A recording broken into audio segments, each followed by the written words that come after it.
Okay, so last time हमने counter की example पढ़ी थी और in fact example was not anything special but the flow was important कि हमारा रिडक्स का आर्किटेक्चर क्या है और रिडक्स का फ्लो क्या है। और सबसे इम्पोर्टेंट बात, रिडक्स की टर्मिनोलॉजीज क्या है। जब भी रिडक्स का नाम आए तो आपके जहन में आना चाहिए एक स्टोर होगा, एक मतलब यूआई से एक्शन डिस्पैच होगा, action consist of type and payload, वो पेलोड रिड्यूसर रिसीव करेगा। रिड्यूसर कहाँ है? स्टोर में पास होता है। तो रिड्यूसर की जॉब क्या है? वो एग्जिस्टिंग स्टेट को लेता है और अपडेटेड स्टेट को रिटर्न करता है एंड देन वो अपडेटेड स्टेट जो है वो यूआई पे जाके रिफ्लेक्ट होती है। That's the whole story in a nutshell and this is what actually it is being done right in the back end में। सारा आर्किटेक्चर जो है वो फॉलो हो रहा है। Now today we are going to talk about the payload property of the action that we didn't talk about yesterday. अभी तक अगर आप देखें तो ये मेरा यूआई है, यहाँ से मैं एक्शन डिस्पैच करता हूँ using this dispatch which I have received और which I have got out of this use dispatch hook. जब ये एक्शन डिस्पैच होता है तो ये सीधा कहाँ जाता है? रिड्यूसर के अंदर, और रिड्यूसर के अंदर ये एक्शन का ऑब्जेक्ट है और इस एक्शन डॉट टाइप में हम निकालते हैं या तो वो डिपॉजिट होगा या विड्रॉ होगा या any action type can be there actually. अब जब हम एक्शन भेजते हैं तो हमने डायग्राम में देखा था, if you can open that diagram as well.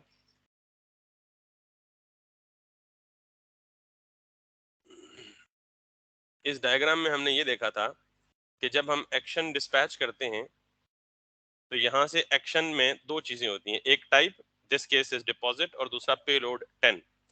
जबकि हमने यहाँ पे अभी तक कोई पेलोड नहीं भेजा। अब मेरा सिनेरियो ये है कि मैं ये चाहता हूँ कि जब मैं डिपॉजिट पे क्लिक करूँ तो बाय डिफॉल्ट कितने का इंक्रीमेंट हो रहा है? 1 का। ये 1 हार्ड कोडेड है। मैं ये चाहता हूँ कि ऐसा ना हो, बल्कि जब मैं डिपॉजिट पे क्लिक करूं तो 10 का इंक्रीमेंट हो जाए या 20 का हो जाए या 30 का हो जाए। इसी तरह विड्रॉ पे क्लिक करूं तो 5 का डिक्रीमेंट हो जाए या 10 का डिक्रीमेंट हो जाए। मतलब ये कि ये जो बीच में डाटा है ना 1 लिखा हुआ, ये अभी हार्ड कोडेड है कि ये हमेशा इंक्रीमेंट 1 का ही रहेगा। I don't want to do that. और ये हार्ड कोडेड मैंने कहाँ किया हुआ है? काउंटर रिड्यूसर के अंदर यहाँ पे 1 हार्ड कोडेड किया हुआ है कि स्टेट में एक ऐड करो। मुझे ये नहीं चाहिए। मैं ये चाहता हूँ कि डिस्पैच करते वक्त payload is nothing but a data. अक्सर आपने देखा होगा या सुना होगा कि मतलब वो जैसे पाकिस्तान ने जब इंडियन आर्मी के जहाज़ों ने पाकिस्तान पे अटैक किया था 27 फरवरी को, तो वो खबरों में एक खबर चली थी जी कि बाय द वे ये इंडियन भी वीडियो देखेंगे तो वो बुरा ना माने इसको कि जी जब यहाँ से जहाज वापस गए थे तो अपना पे लोड ड्रॉप कर गए थे। तो पे लोड क्या होता है? बेसिकली एक्स्ट्रा साजो सामान जो जहाज में साथ रखा गया होता है।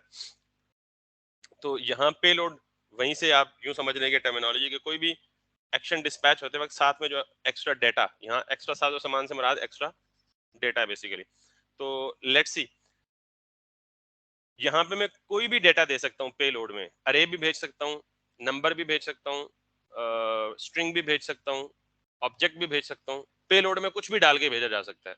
सो फॉर नाउ मैं क्या कह रहा हूँ कि जब ये एक्शन डिस्पैच हो तो टाइप तो लेके जा ही रहा है, साथ में पे लोड। अच्छा, ये नाम भी जरूरी नहीं है पे लोड रखा जाए, प्रॉपर्टी का नाम कुछ भी हो सकता है, बट एक कन्वेंशन है कि इसे नॉर्मली क्या कहा जाता है? पे लोड ही कहा जाता है। सो मैं कहता हूँ जी पे लोड 10 लेके जाए। अब इस 10 का मतलब क्या है कि टाइप डिपॉजिट तो ऑलरेडी लेके जा रहा है, ये भी की वैल्यू आपको पता है, ऑब्जेक्ट है तो ऑब्जेक्ट में की वैल्यू पेयर में डाटा होता है, तो पे लोड इज 10। तो अब मैं ये कह रहा हूँ कि जब भी डिपॉजिट का एक्शन डिस्पैच हो तो साथ में पे लोड भी लेके जाए, which is in this case number. ये डाटा कुछ भी आप सेंड कर सकते हैं, ऑब्जेक्ट, अरे, स्ट्रिंग वगैरह। इसी तरह जब विदड्रॉ करें तो आप कहें जी कि जब विड्रॉल हो तो वो क्या करे? 5 का पे लोड लेके जाए। तो जब मैं डिपॉजिट पे क्लिक करूंगा तो ये नहीं, ये एक्शन डिस्पैच करूंगा डिपॉजिट के बटन पे क्लिक करके, तो ये एक्शन दो चीजें लेके जा रहा है, एक तो टाइप, दूसरा पेलोड। ये दोनों चीजें यहाँ रिसीव होंगी एक्शन के ऑब्जेक्ट के अंदर। तो टाइप तो मैंने यहाँ चेक कर लिया, यहाँ पे मैं 1 के बजाय क्या लिखूंगा? Action dot payload. अब state means initial state which is 0 plus action dot payload means the payload which was sent from the UI. Got it? तो क्या पेलोड सेंड हुआ है? 10। तो जब डिपॉजिट का एक्शन होगा तो पेलोड क्या होगा? 10। जब विदड्रॉ का एक्शन होगा तो पेलोड क्या जा रहा है? 5। तो इसका मतलब जब इंक्रीमेंट होगा तो 10 का, डिक्रीमेंट होगा तो कितने का? 5 का। ये आपकी चॉइस है, जो मर्जी वैल्यू रखें। Now if I click on that 10 20 30 40, अब ये हार्ड कोडेड एटलीस्ट रिड्यूसर में नहीं है, अभी भी हार्ड कोडेड है यूआई में, लेकिन एटलीस्ट रिड्यूसर में ये हार्ड कोडेड नहीं है. So what I am going to do is कि डिपॉजिट कर रहा हूँ तो 10 का हो रहा है, विड्रॉ करूंगा तो कितना का होगा, 5 का होगा. यहां तक बात क्लियर हो गई है. अब ये बेसिकली ये तो फुली डायनामिक हो गया, यहाँ कोई भी चीज स्टैटिक या हार्ड कोडेड नहीं है. अब यूआई में ये जो वैल्यू है ये हम क्या कर रहे हैं, हार्ड कोड कर रहे हैं. अब वैसे बहुत सारे सिनेरियोज हो सकते हैं, मैं जस्ट एक और सिनेरियो डिस्कस करता हूँ फिर हम आगे चलते हैं. मैं ये चाहता हूँ कि यहाँ एक इनपुट बॉक्स हो और उस इनपुट बॉक्स में जो यूजर वैल्यू एंटर करे वो जाके वो कहाँ चली जाए, एक्शन के पेलोड में जाए और पेलोड से रिडक्स में जाए और फिर जाके वहां से स्टेट अपडेट करे. यानी एक इनपुट बॉक्स हो, बजाय 10 हार्ड कोड देने के उस इनपुट बॉक्स में जो यूजर वैल्यू एंटर करे वही वैल्यू क्या हो जाए, डिस्पैच हो और वो जाके रिडक्स के एक्शन में सॉरी रिडक्स के रिड्यूसर में अपडेट हो. So let's create an input box here. ये अगेन काम सारा वही हो रहा है, फ्लो सारा वही है, सिर्फ मैं तरीके चेंज कर रहा हूँ कि पहले हार्ड कोड नहीं दिया, फिर इनफैक्ट यहाँ डिस्पैच के वक्त पेलोड में हार्ड कोड दिया, अब मैं इसको फुली डायनामिक करने जा रहा हूँ. So let me take an input. और आपको पता है कि इनपुट के लिए आपको इनपुट की वैल्यू को ग्रैब करने के लिए ऑन चेंज रिक्वायर्ड होता है. ऑन चेंज मैं इसको कह देता हूँ जी हैंडल चेंज. और इसके लिए आपको पता है कि मुझे एक स्टेट चाहिए होती है, लोकल स्टेट, ताकि इनपुट की वैल्यू स्टेट में स्टोर कर सकूं. सो कॉन्स्ट इसको कह दें जी नम, सेट नम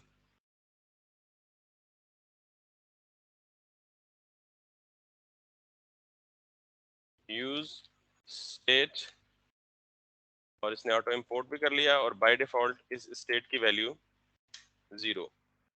लेट्स सी. मैं क्या करता हूँ, मैं ये चाहता हूँ कि वैल्यू में जाके ये दे दूं, और जब हैंडल चेंज कॉल हो तो इसको फंक्शन को डिफाइन कर लो यहाँ पे.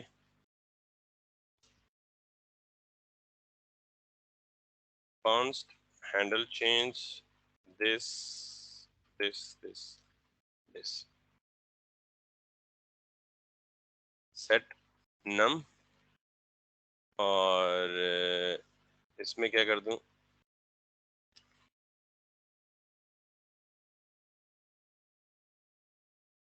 बल्कि नहीं, पहले मैं सिर्फ क्या करता हूँ, कंसोल डॉट लॉग नम, ये चेक करता हूँ कि जो इनपुट में वैल्यू है वो ऑन चेंज पे इसमें आ रही है या नहीं आ रही.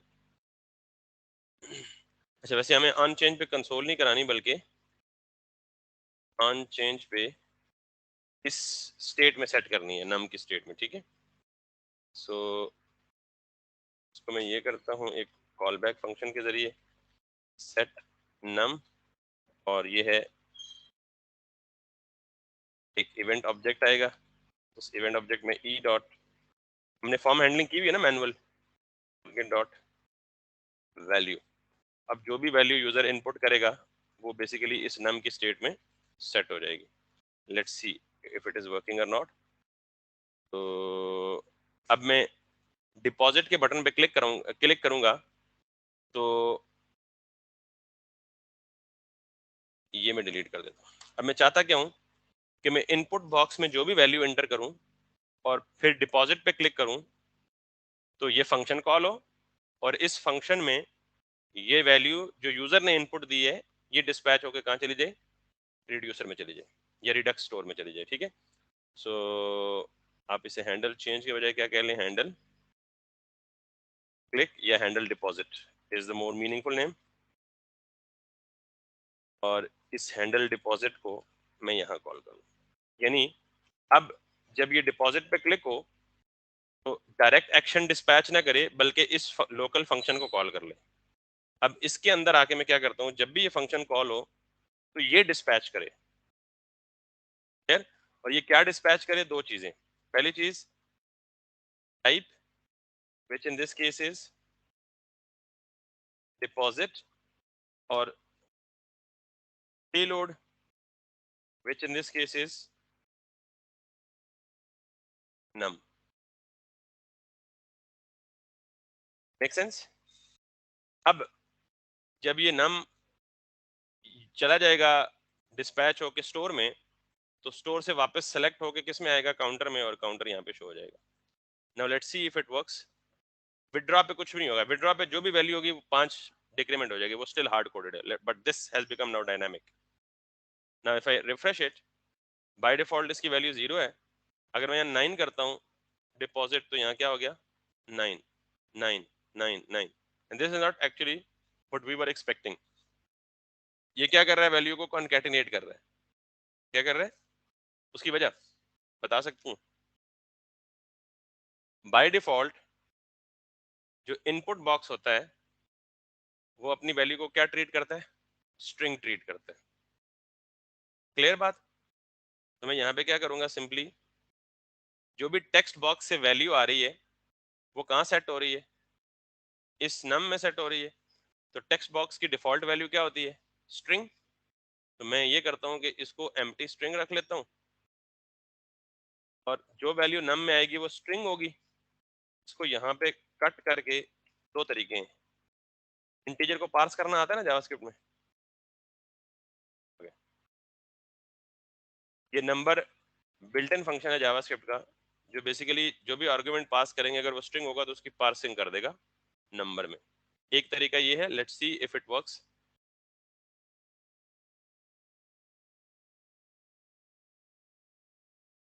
क्लियर? अगर आप यहाँ 5 देंगे, 8 5 13. अगर आप यहाँ पे 78 देंगे, क्लियर हो गई बात? तो बेसिकली एक तरीका ये है किसी भी स्ट्रिंग को न्यूमेरिक इंटीजर में पार्स करने का. ठीक है. दूसरा ये है parse int, built in function है, ये काम भी कर सकते हैं आप. ठीक है. But this look simpler. तो टेक्स्ट बॉक्स से हमने वैल्यू ली, उसको लोकल स्टेट में सेट किया. अब ये किसी भी टेक्स्ट बॉक्स का डिफॉल्ट बिहेवियर है कि टेक्स्ट बॉक्स में आने वाली वैल्यू क्या होती है, स्ट्रिंग. हमने उसको यहाँ पे नम स्ट्रिंग था, तो स्ट्रिंग का नुकसान क्या था कि जब भी हम नई वैल्यू ऐड करते थे तो पुरानी के साथ कॉन्कैटिनेट कर देते थे, क्योंकि दो स्ट्रिंग जब ऐड करें तो ऐड नहीं होती, क्या होती है. तो इसलिए हमने उस नंबर को यानी स्ट्रिंग को नंबर कन्वर्ट कर दिया और उसको एज अ पेलोड भेज दिया. And that's working, everything is working. और अगर हम विड्रॉ करें तो ये. अब मुझे ये बताएं, कॉमन यूज केस सिनेरियो ये हो सकता है, ये आपका आपसे सवाल है मेरा. मैं ये चाहता हूँ कि जब मैं डिपॉजिट पे क्लिक करूँ, अमाउंट तो डिपॉजिट हो गई, ये टेक्स्ट बॉक्स खाली हो जाए. यानी जो ही मैं डिपॉजिट पे क्लिक करूँ तो अमाउंट तो डिपॉजिट हो गई ना, ये टेक्स्ट बॉक्स वापस क्या हो जाना चाहिए, खाली होना चाहिए. यानी ताकि मैं नेक्स्ट अमाउंट एंटर करूँ तो मुझे पहले पिछली रिमूव ना करनी पड़े, वो ऑटोमेटिकली रिमूव हो जाए. How to do that?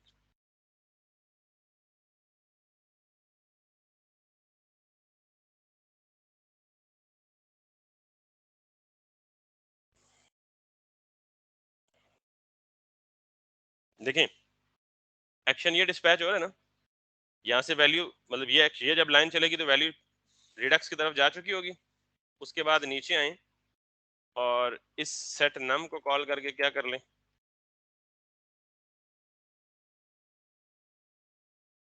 नहीं, बेसिकली टेक्स्ट बॉक्स से जो भी वैल्यू आ रही है वो किधर हो रही है, नम में हो रही है ना. तो नम की वैल्यू को अपडेट करना है. अपडेट का मतलब कुछ वैल्यू पड़ी होगी तो उसको खाली करना है. तो सेट नम कॉल करके एम्प्टी स्ट्रिंग रख दो. Make sense? ये मतलब सिंपल सी चीज थी, इसमें क्या रॉकेट साइंस है. Let's see it. If I gonna enter the 90, 96 इधर डिपॉजिट हो गया, ये खाली होगी 23. और अगर मैं ये कहूँ कि जब ये पेज रिफ्रेश हो तो बाय डिफॉल्ट फोकस इस पे होना चाहिए, तो क्या होगा,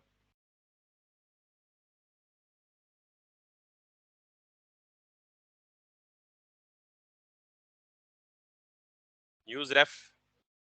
अगर आप किसी भी डॉम एलिमेंट को, हम नॉर्मली रिएक्ट में डॉम एलिमेंट को डायरेक्टली मैनिपुलेट या डायरेक्टली एक्सेस नहीं करते. अगर कोई इमरजेंसी हो, करना पड़े, तो क्या इस्तेमाल करते हैं, यूज रेफ. अब मैं एक और सवाल है आपसे, ये खाली है इनपुट बॉक्स और मैं डिपॉजिट पे क्लिक कर रहा हूँ, तो क्या होना चाहिए वैसे? यूजर एक्सपीरियंस क्या कहता है, क्या होना चाहिए? एरर आना चाहिए ना, वैलिडेशन आनी चाहिए। कैसे करेंगे?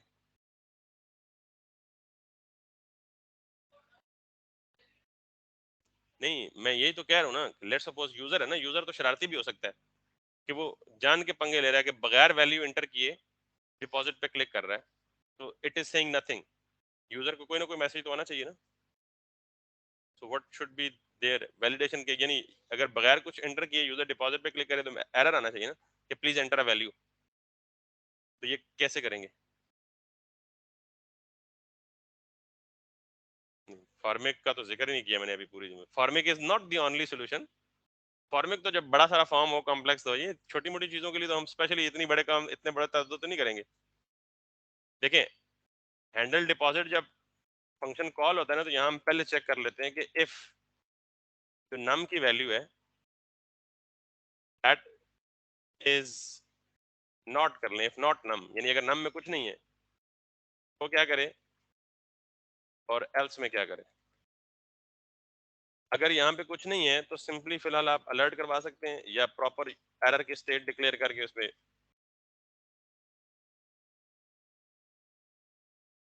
ये रिडक्स नहीं है, लेकिन ये जस्ट छोटे मोटे हिंट्स दे रहा हूँ इंप्रूवमेंट के सिर्फ। और एल्स में क्या करें, कि जब भी हैंडल डिपॉजिट कॉल हो तो पहले वो चेक करे कि अगर नंबर में कुछ नहीं है, फिर क्या करें, please enter a number, let's see, please enter a number. और अगर मैं कुछ नंबर एंटर करता हूँ, और ये अलर्ट के बजाय अगर आप इसको मैनुअली एरर करना चाहते हैं, तो यहाँ पे क्या करें, एरर, ये जस्ट रिवीजन हो रही है। बाय डिफॉल्ट एरर क्या है, खाली है। और इस एरर को जब वैल्यू सेट होगी तो आप इसको कहाँ डिस्प्ले करा दें, इसी इनपुट बॉक्स के नीचे। और यहाँ पे अगर ये खाली है तो अलर्ट के बजाय क्या कर दें,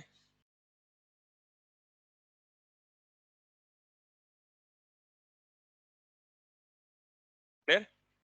और इसको आप कलर रेड कर लें ताकि आपको एरर जो है वो रेड कलर में नजर आए।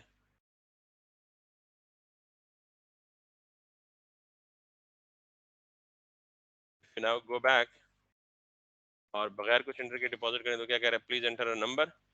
और if you now want to do something, it is giving me, और विदड्रॉ 5 का करेगा। अब मैं चाह रहा हूँ कि ये नंबर नेगेटिव ना हो। फिर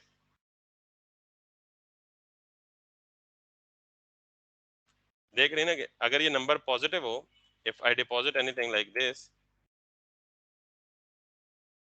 ठीक है, लेकिन मैं रिड्यूस करूं, अगर ये नंबर 0 से लेस हो जाए तो एरर दे दे कि नंबर कांट बी नेगेटिव।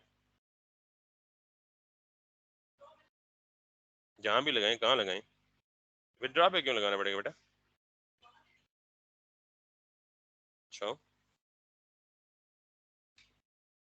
ये काम नहीं करेंगे। इफ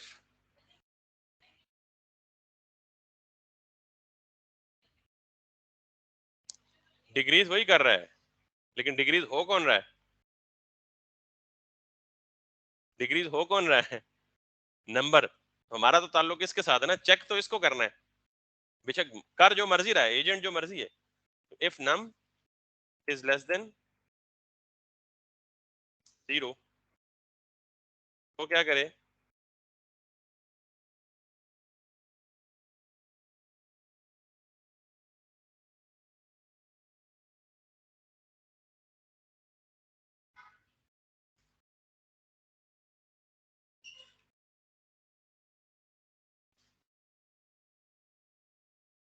फॉर एग्जाम्पल ये बैंकिंग एप्लीकेशन है तो बैलेंस नेगेटिव तो नहीं हो सकता।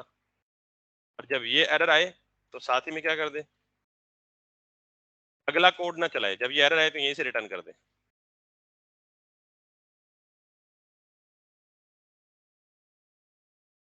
Still not working, withdraw. Okay, withdraw पे तो फंक्शन ही कॉल नहीं हो रहा, यू आर राइट। विड्रॉ पे यानी फंक्शन कब कॉल होगा, जब हम किसको क्लिक करेंगे, डिपॉजिट को क्लिक करेंगे, उसका मुझे ख्याल ही नहीं रहा। तो जब हम विड्रॉ पे क्लिक करेंगे तो इस पे तो हमने कुछ चेक ही नहीं लगाया, तो हम यही लॉजिक, ये वाली लॉजिक हम एक नया फंक्शन हैंडल विड्रॉ करके उसमें लिख सकते हैं। तो तब जब वैल्यू नेगेटिव में आएगी तो क्या होगा, एरर ट्रिगर होगा। क्लियर होगी बात, ये करके दिखा दूं। ये जो छोटी छोटी चीजें ना, ये अभी करवाने का मकसद इसलिए था कि आपका यूजर एक्सपीरियंस बिल्ड हो, कि जब आप कोई एक चीज बना रहे होते हैं तो आपको सारी पॉसिबिलिटीज देखनी होती है कि ये भी पॉसिबल है, ये भी हो सकता है, यूजर ये एरर भी कर सकता है, यूजर ये एरर भी कमिट कर सकता है, यूजर ये एरर भी कमिट कर सकता है। तो आपने हर केस सिनेरियो को कवर करना है कि यार अगर ये हो जाए तो ये करो, ये हो जाए तो ये करो, ताकि आपकी एप्लीकेशन किसी लेवल पे भी जाके क्रैश ना कर सके। खैर एनीवेज, ये सारी एक्स्ट्रा चीजें थी, except this one, the payload one. कि आप किसी एक्शन को कैसे किसी कस्टम मेथड के अंदर डिस्पैच कर सकते हो और उस एक्शन के साथ पेलोड और टाइप दोनों को भेज के उसकी वर्किंग उससे करवा सकते हो।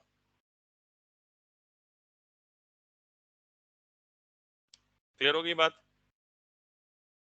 Okay, now what we have to do is, हमने अब ये रिडक्स का कंप्लीट फ्लो है।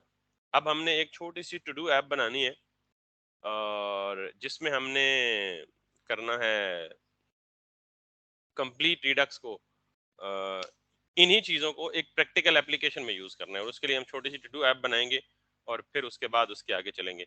बट टिल द टाइम आपको उससे पहले रिडक्स का सारा फ्लो जो है वो अंडरस्टैंडेबल होना चाहिए। ऐड टू डू क्यों? क्योंकि उसमें हम न्यू टू डू ऐड करेंगे, एग्जिस्टिंग टू डू को एडिट करके अपडेट करेंगे, टू डू को डिलीट करेंगे, तो ये एक सॉर्ट ऑफ क्रड ऑपरेशन बन जाएगा। क्रड ऑपरेशन से मुराद create new to do, read all to dos, update to do, delete to do. तो नॉर्मल मोस्ट कॉमन ऑपरेशन जो है किसी भी एप्लीकेशन में यूज होते हैं वो क्रड ही होते हैं। तो हम रिडक्स को इस्तेमाल करके बेसिक क्रड ऑपरेशंस की एक एप्लीकेशन बनाएंगे। मोस्ट प्रोबेबली हमें 1 या 2 दिन लगेंगे, Monday and Tuesday, and after that we will be talking about some optimization hooks like या functions built in जो है, उसके बाद हम बैक एंड पे मूव करेंगे। मोस्ट प्रोबेबली नेक्स्ट वीक जो है वो हमारा लास्ट वीक होगा विद द फ्रंट एंड। उसके बाद हम back and server side programming करेंगे। ठीक है, उतने टाइम तक आपके पास एटलीस्ट नेक्स्ट एक वीक है आपके पास अपना जो प्रोजेक्ट का फ्रंट एंड है वो कंप्लीट कर लें, ताकि जब हम बैक एंड स्टार्ट करें तो साथ साथ आप उसको इंटीग्रेट और इम्प्लीमेंट करते जाएं। क्लियर हो गया? मैं बाकी भी चेक करूंगा रिएक्ट की डॉक्यूमेंटेशन में, अगर हमारा कोई टॉपिक रह गया हो तो हम उसको भी देख लेंगे। रिडक्स में भी बहुत कुछ रहता है, यानी रिडक्स थंक एसिंक्रोनस ऑपरेशंस पूरे अभी रहते हैं रिडक्स के अंदर, लेकिन स्टिल अगर आपकी रिडक्स की ये फाउंडेशन सॉलिड हो गई तो आगे कहीं मसला नहीं होगा, और अगर यही फाउंडेशन रिडक्स की सॉलिड ना हुई तो आप ऑब्वियसली आगे भी कंफ्यूज होते रहेंगे। तो इसलिए I am giving you the time, tomorrow is probably Friday, Saturday and Sunday, Redux को बार बार प्रैक्टिस करके। और टू डू ऐप भी इसलिए बना रहा हूँ कि मजीद जो कॉन्सेप्ट्स में रहते हैं वो भी रिफाइनमेंट यानी हो जाए, कंप्लीट हो जाए, क्लियर हो जाए। So if we go to the React official documentation,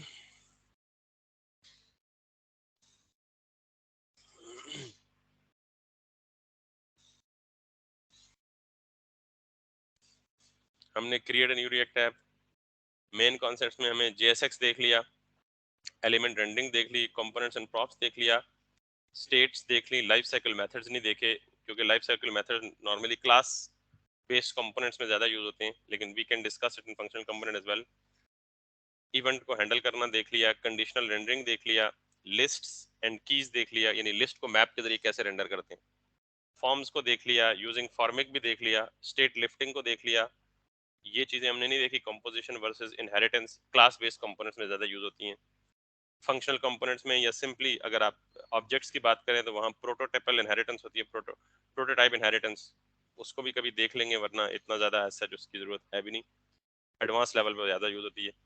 thinking in React पे हमने मेन कॉन्सेप्ट जो है वो तकरीबन कवर कर लिए हैं। ठीक है, then if we go to the advance concepts, accessibility, code splitting, context, error boundaries, forwarding graphs, fragment, इनमें से हमने अभी तक कुछ भी नहीं किया।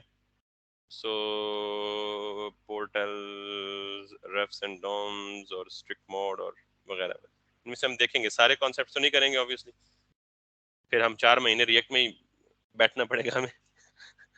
लेकिन जो इंपॉर्टेंट हुए, जैसे ये हायर ऑर्डर कंपोनेंट एक इंपॉर्टेंट है, फ्रेगमेंट्स क्या होते हैं ये एक इंपॉर्टेंट चीज़ है, एरर बाउंड्रीज को हम देख लेंगे बेसिकली, कॉन्टेक्स्ट, ये जो कॉन्टेक्स्ट एपीआई है उसकी जगह हमने रिडक्स पढ़ लिया, रिडक्स और कॉन्टेक्स्ट एपीआई स्टेट मैनेजमेंट के लिए यूज होते हैं।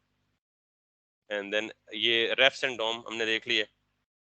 तो यहाँ कुछ और सिलेक्टेड टॉपिक्स हैं जिनको हम देखेंगे। फिर अगर हुक्स में आए तो हुक्स में हमने हुक्स क्या होती हैं ये भी देख लिया, यूजिंग द स्टेट हुक भी देख लिया, इफेक्ट हुक भी देख लिया, और रेफ हुक भी देख लिया। बाकी रूल्स फॉर हुक्स तो ऑब्वियसली है ही हैं। तो probably we covered lots of things that actually can help you build a complete application. और हम साथ साथ मजीद जो कॉन्सेप्ट देखेंगे तो मैं I'll keep on opening, and I mean you are welcome to open and explore the documentation anytime. तो that's pretty much for today. Monday तक आई एम एक्सपेक्टिंग कि आप मुझे अपने प्रोजेक्ट का फ्रंट एंड दिखाएंगे कंप्लीट, या अगर अपने प्रोजेक्ट का ना भी बन सका तो एटलीस्ट जो KFC का फ्रंट एंड बना रहे हैं उसका सारा यूआई पार्ट जो है वो आपको आपके पास बना हुआ होना चाहिए, including form, sign up form, login form, product detail page, वो जो मॉडल आता है पॉपअप होके वो, और मतलब एवरीथिंग, ताकि जब हम बैकएंड बनाएं तो हमें फ्रंट एंड की टेंशन ना हो, हमारे पास ऑलरेडी फ्रंट एंड बना हो और हम